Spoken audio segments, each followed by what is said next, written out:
അസ്സലാമു അലൈക്കും വറഹ്മത്തുള്ളാഹി വബറകാതുഹു. നടു റോഡിൽ വെച്ച് ഒരു സഹോദരി, ആ വീഡിയോ നാമൊക്കെ കണ്ടവരാണ് പലരും. ആ സഹോദരി ചെയ്തത് ശരിയാണ്, അങ്ങനെ എത്ര പരിപാടികളൊക്കെ നടക്കുന്നുണ്ട്, റോഡ് ബ്ലോക്ക് ചെയ്തുകൊണ്ട് എന്ന രീതിയിലൊക്കെ പറഞ്ഞവരുണ്ട്. എന്നാൽ പരിശുദ്ധമായ നമസ്കാരം, എൻ്റെ പ്രിയപ്പെട്ടവരെ, നടു റോഡിൽ വെച്ച് നിസ്കരിക്കുന്ന ഒരു കാഴ്ചയാണ് നാം കാണുന്നത്. അതൊക്കെ റോഡൊക്കെ ബ്ലോക്ക് ചെയ്തുകൊണ്ടുള്ള രീതി. റോഡിലുള്ള ചെറിയൊരു തടസ്സവും അത് നീക്കം ചെയ്യൽ വലിയ ഒരു പുണ്യമുണ്ട് എന്നാണ് മുത്തായ റസൂൽ സ്വല്ലല്ലാഹു അലൈഹി വസല്ലം തങ്ങൾ പഠിപ്പിച്ചത്. റോഡിലുള്ള തടസ്സങ്ങൾ നീക്കം ചെയ്യുക എന്ന് പറയുന്നത് മുത്തായ റസൂലിൻ്റെ സുന്നത്താണ്. എന്നിട്ടാണോ പരിശുദ്ധമായ നമസ്കാരം നടു റോഡിൽ വെച്ച് നിസ്കരിക്കുന്ന ഒരു കാഴ്ച. ഈ സഹോദരി ചെയ്തതിൻ്റെ കാരണം, എൻ്റെ പ്രിയപ്പെട്ടവരെ, അറിയുന്നതിൻ്റെ മുമ്പ് നാം മനസ്സിലാക്കേണ്ട ചില കാരണങ്ങളുണ്ട്. സ്ത്രീകൾക്ക് നമസ്കരിക്കാൻ വേണ്ടിയുള്ള ഒരുപാട് സ്ഥലങ്ങളുണ്ട്. ഇന്ന് അൽഹംദുലില്ലാഹ് പ്രത്യേകമായ സ്ത്രീകൾക്ക് വേണ്ടി മാത്രം നമസ്കരിക്കാൻ പ്രത്യേക സ്ഥലങ്ങളൊക്കെ ഒരുക്കിയ പല പള്ളികളും റോഡരികിൽ നമുക്ക് കാണാൻ സാധിക്കും. അവിടേക്ക് പോയാൽ അൽഹംദുലില്ലാഹ് മനോഹരമായി നമസ്കരിക്കാൻ പറ്റും. മാത്രമല്ല, നമുക്ക് നമസ്കരിക്കേണ്ട ഒരു ആവശ്യം വന്നാൽ, ഇപ്പോൾ ഞാൻ ഈ അടുത്ത് ഒരു യാത്ര ചെയ്യുമ്പോൾ എൻ്റെ കൂടെ എൻ്റെ കുടുംബമുണ്ട്, ഒന്നിച്ചിട്ടാണ് യാത്ര ചെയ്യുന്നത്. യാത്ര ചെയ്യുന്ന സമയത്ത് എൻ്റെ ഭാര്യയ്ക്കുണ്ട് മഗ്‌രിബ് നമസ്കാരം ഖളാകുന്ന ഒരു സമയം എത്തുമ്പോൾ അവിടെ ഒരു പള്ളിയിൽ പോയി. പക്ഷേ യാത്രക്കാർക്ക് നിസ്കരിക്കാനുള്ള സൗകര്യമില്ലായിരുന്നു. പെട്ടെന്ന് അവിടെ ഉണ്ടായ ചെറുപ്പക്കാരോട് ചോദിച്ചു, യാത്രക്കാർ നിസ്കരിക്കാനുള്ള സൗകര്യ പള്ളി ഇവിടെ തൊട്ടടുത്ത് എവിടെയെങ്കിലും ഉണ്ടോ എന്ന്. അപ്പോൾ അവർ പറഞ്ഞു, എൻ്റെ വീട്ടിലേക്ക് വരും ഉസ്താദേ, നിങ്ങൾക്ക് നിസ്കരിക്കാനുള്ള എല്ലാ സൗകര്യങ്ങളും ഏർപ്പെടുത്തി തരാമെന്നാണ്. അങ്ങനെ പോയി അൽഹംദുലില്ലാഹ് വളരെ മനോഹരം നമസ്കരിച്ച് ഇവിടെ ചായയൊക്കെ കുടിച്ച് വളരെ സന്തോഷത്തോടെയാണ് ഭാര്യ മക്കളൊക്കെ തിരിച്ചു വന്നത്. അങ്ങനെ നമ്മുടെ നിസ്കാരത്തിൻ്റെ ആവശ്യം നമ്മോട് പറഞ്ഞാൽ സൗകര്യപ്പെടുത്തുന്ന ഒരുപാട് സ്ഥലങ്ങളുണ്ട്. പ്രത്യേകിച്ച് റോഡരികിൽ റോഡ് തടസ്സപ്പെടുത്തുന്ന രീതിയിലൊക്കെ ഇത്തരത്തിലുള്ള കാര്യങ്ങൾ ഒരിക്കലും മുസ്ലിമുകളുടെ ഭാഗത്ത് വന്നു പോകരുത്. കാരണം തിരുസുന്നത്തിനെതിരാണ്. ഈ അനീസ എന്ന് പറയുന്ന ഈ സഹോദരി പാലക്കാടിൽ നടന്നൊരു സംഭവമാണ്.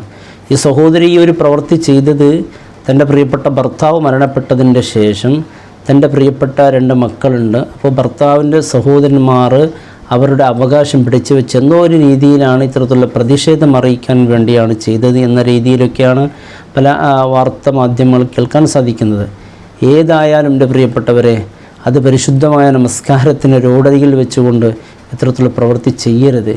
അങ്ങനെ ചെയ്യുന്നത്, പിന്നെ പ്രത്യേകിച്ച് മനസ്സിലാക്കണം, ഏതെങ്കിലും മതത്തിൽ പെട്ടവർ എന്തെങ്കിലും ഒരു ദുഷ്ചെയ്തി ചെയ്താൽ അത് മൊത്തത്തിലൊരു മതത്തിനെയോ പരിശുദ്ധമായ ദീനിനെ, അല്ലെങ്കിൽ ഒരു ഹൈന്ദവ സഹോദരൻ ഒരാൾ ഒരു തെറ്റ് ചെയ്താൽ അത് മൊത്തം എന്ത് സഹോദരന്മാരെ ബാധിക്കുന്ന രീതിയിൽ ഒരിക്കലും ചെയ്യരുത്.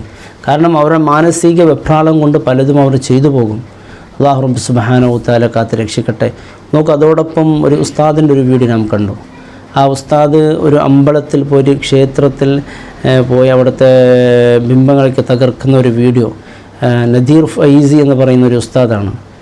പട്ടിക്കാട് ജാമിയ നൂറിയിൽ പഠിച്ച പരിശുദ്ധമായ ദീൻ എന്താണെന്നും മറ്റു സഹോദരന്മാരെ സ്നേഹിക്കണം, അവരുടെ സഹകരണത്തോടു കൂടി വളരണമെന്നൊക്കെ പഠിച്ചു വളർന്ന ആ ഒരു ഫൈസി ഉസ്താദ് അത്തരത്തിലുള്ള ഒരു കാര്യം ചെയ്തപ്പോൾ ഇവിടെ വലിയ പ്രതിഷേധമുണ്ടായി. വലിയ രീതിയിലൊക്കെയാണ് അവതരിപ്പിച്ചത്. കാരണം നിലമ്പൂരിൽ ഒക്കെ ഈ ഹൈന്ദവ സഹോദരന്മാരുടെ അമ്പലങ്ങളെ തകർത്തുകൊണ്ടുള്ള വലിയ നീക്കങ്ങളാണ് നടത്തിക്കൊണ്ടുള്ളത്. അങ്ങനെ ഭയങ്കരമായൊരു വാർത്തകളാണ് നമുക്ക് കേട്ടത്. യഥാർത്ഥത്തിൽ അവിടുത്തെ തന്നെ ഹൈന്ദവ സഹോദരന്മാർ പറയുന്നുണ്ട്, അയാളൊരു മാനസികമായ വിഭ്രാന്തി ഉള്ള ഒരു മനുഷ്യനാണ്, അതുകൊണ്ട് അത് വലിയ കാര്യമാക്കേണ്ടതൊന്നുമില്ല. കാരണം അയാളുടെ സ്വയം ബോധം കൊണ്ട് അയാൾ ചെയ്തതല്ല എന്ന് അയാളുടെ നാട്ടുകാരായ ഹിന്ദു സഹോദരന്മാർ തന്നെ ഇതിനെക്കുറിച്ച് പറയുന്നുണ്ട്. എന്നാൽ വാർത്തകളിലൊക്കെ പറയുന്നത് എല്ലാം അമ്പലങ്ങളെ തകർക്കാൻ തുടങ്ങി, ആ രീതിയിലൊക്കെ വാർത്തകളാണ് കാണുന്നത്. എൻ്റെ പ്രിയപ്പെട്ടവരെ, നമ്മുടെ ഒരു പ്രവൃത്തി നടന്നാൽ ഇനി ഒരാളങ്ങനെ ചെയ്തു എന്ന് വിചാരിക്കുക, എന്നാൽ പരിശുദ്ധമായ ദീനിനെ മൊത്തമായി, അല്ലെങ്കിൽ ഒരു ഹൈന്ദവ സഹോദരന്മാരെന്തെങ്കിലും ചെയ്തതിന് പേരിൽ ഹിന്ദു സഹോദരന്മാരെ മൊത്തമായി അധിക്ഷേപിക്കുക, ആ മതത്തിനെ കുറ്റം പറയുക ഒരിക്കലും ചെയ്യാൻ പാടില്ല. നല്ലത് ബടക്ക് എന്ന് പറയുന്നത് ചീത്ത നന്മ എല്ലാത്തിനുമുണ്ട്. ഏതിലില്ലാത്തതാണ്? എല്ലാ കാര്യം നാം എടുത്തു നോക്കിയാൽ നല്ലതുമുണ്ടാകും, ചീത്തയുണ്ടാകും, സ്വാഭാവികമാണ്. അതുകൊണ്ട് ഏതെങ്കിലും ഒരാൾ ഒരു പ്രവൃത്തി തെറ്റ് ചെയ്തു അല്ലെങ്കിൽ എന്തെങ്കിലും ഒന്ന് ചെയ്തു എന്ന് പറയുമ്പോഴേക്കും മൊത്തത്തിൽ എല്ലാവരെയും ആക്ഷേപിച്ചുകൊണ്ട് ഉള്ള ഒരു രീതി, അതൊരിക്കലും ഒരു മനുഷ്യന് യോജിച്ചതല്ല. നാം ചുരുങ്ങിയ കാലമാണ് ഇവിടെ ജീവിക്കുന്നത് അല്ലേ? നാം എല്ലാവരുടെ സ്നേഹത്തോട് സന്തോഷത്തോടു കൂടി ഇപ്പോൾ ഇദ്ദേഹം ചെയ്തത് സ്വയം ബോധം കൊണ്ടല്ല ഇദ്ദേഹം ചെയ്തത്. ഇദ്ദേഹത്തിന് ബോധം നഷ്ടപ്പെട്ട ഒരു മാനസികാവസ്ഥയിലാണ് ചെയ്തത്.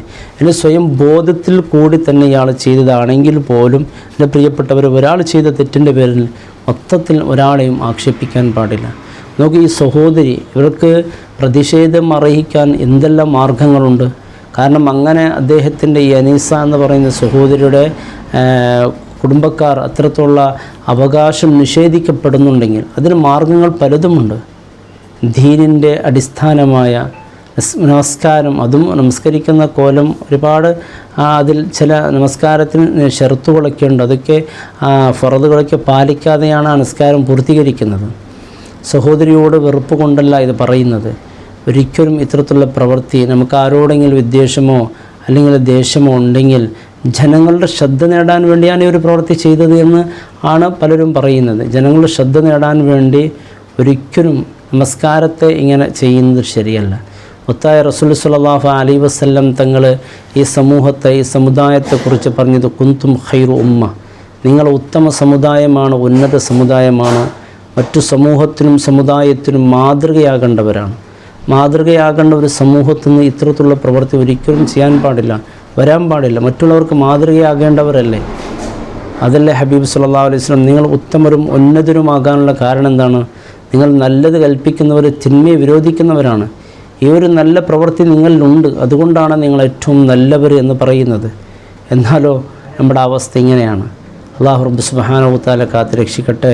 എൻ്റെ പ്രിയപ്പെട്ടവരെ, പല വീഡിയോകൾ, ഇത്തരത്തിലുള്ള വീഡിയോകൾ പ്രചരിപ്പിക്കപ്പെടുമ്പോൾ നമുക്കതിൻ്റെ സത്യാവസ്ഥ അറിയണം. സത്യാവസ്ഥ അറിയാതെ വാർത്തകൾ സോഷ്യൽ മീഡിയകളിലൊക്കെ വളരെ തെറ്റായ രീതിയിൽ പ്രേരിപ്പിക്കുന്ന ഒരവസ്ഥ, അത് വളരെ അപകടം വരുത്തും. കാരണം ഓരോ സ്ഥലത്തേക്ക് പോകുമ്പോൾ എന്തോ ഒരു സന്തോഷമെന്നറിയോ, അവിടുത്തെ ഹൈന്ദവ സഹോദരന്മാർ, മുസ്ലിമീങ്ങൾ ഒരു ഉപ്പയോടും ഒരു ഉമ്മയുടെ മക്കളെ പോലെ എത്ര സ്നേഹത്തിൽ കഴിയുന്നറിയോ. അതൊക്കെ കാണുമ്പോൾ എന്ത് സന്തോഷം എന്നറിയോ. ഇങ്ങനെ നിലമ്പൂരിലിങ്ങനെ ഒരുപാട് ഇത് ആരാധനകളെ പൊളിക്കുന്നുണ്ട്, അത് പൊളിച്ചു കളയുന്നുണ്ട് എന്ന രീതിയിലൊക്കെ വാർത്താ മാധ്യമങ്ങൾ നാം റിപ്പോർട്ട് ചെയ്യുമ്പോൾ അതുകൊണ്ട് വലിയ ഒരു പ്രശ്നമാണ് ഈ സമൂഹത്തിന്, സമുദായത്തിന്. അതുകൊണ്ട് ഒരു നേട്ടവും നേടാൻ സാധിക്കുകയില്ല. എന്തിനാണ് ഇത്തരത്തിലുള്ള ഭിന്നിപ്പുകൾ ഉണ്ടാക്കി? എന്ത് നേടാനാണ്? നാം ചെറിയ ഈ ജീവിതമാണ്. നോക്കൂ, പെട്ടെന്നുള്ള മരണങ്ങൾ വർദ്ധിച്ച ഘട്ടം. പെട്ടെന്നാണ് മനുഷ്യൻ മരിച്ചുകൊണ്ടിരിക്കുന്നത്. ഈ ഒരു ചെറിയ ജീവിതം എല്ലാവരുടെ സ്നേഹത്തോട് സന്തോഷത്തോട് നല്ലൊരു ജീവിതം നയിക്കുന്നതിന് പകരം എൻ്റെ പ്രിയപ്പെട്ടവരുടെ വിദ്വേഷവും അതുപോലെ വിഷവിത്തുകൾ ഇങ്ങനെ പ്രചരിപ്പിക്കുന്നത് കൊണ്ട് ഒന്നും നേടാനില്ല. അല്ലാഹു റബ്ബ് സുബ്ഹാനഹു വ തആല സത്യമായ രീതിയിൽ മനസ്സിലാക്കാൻ അല്ലാഹു തൗഫീഖ് നൽകട്ടെ. എൻ്റെ പ്രിയമുള്ളവരെ, ആ ഉസ്താദിൻ്റെ മാനസികാവസ്ഥ അല്ലാഹു മാറ്റിക്കൊടുക്കട്ടെ. അല്ലാഹു റബ്ബ് സുബ്ഹാനഹു വ തആല സ്നേഹത്തോടും സന്തോഷത്തോടും ഒരാൾക്കും ഒരു ബുദ്ധിമുട്ടില്ലാതെ നല്ലൊരു ജീവിതം, മരണപ്പെട്ടാൽ 10 പേര് നല്ലത് പറയണം, എന്നാൽ വജബത്ത് ലഹുൽ ജന്ന. ഈ പാലക്കാടും അതുപോലെ നിലമ്പൂരിൽ നടന്ന ഈ 2 സംഭവം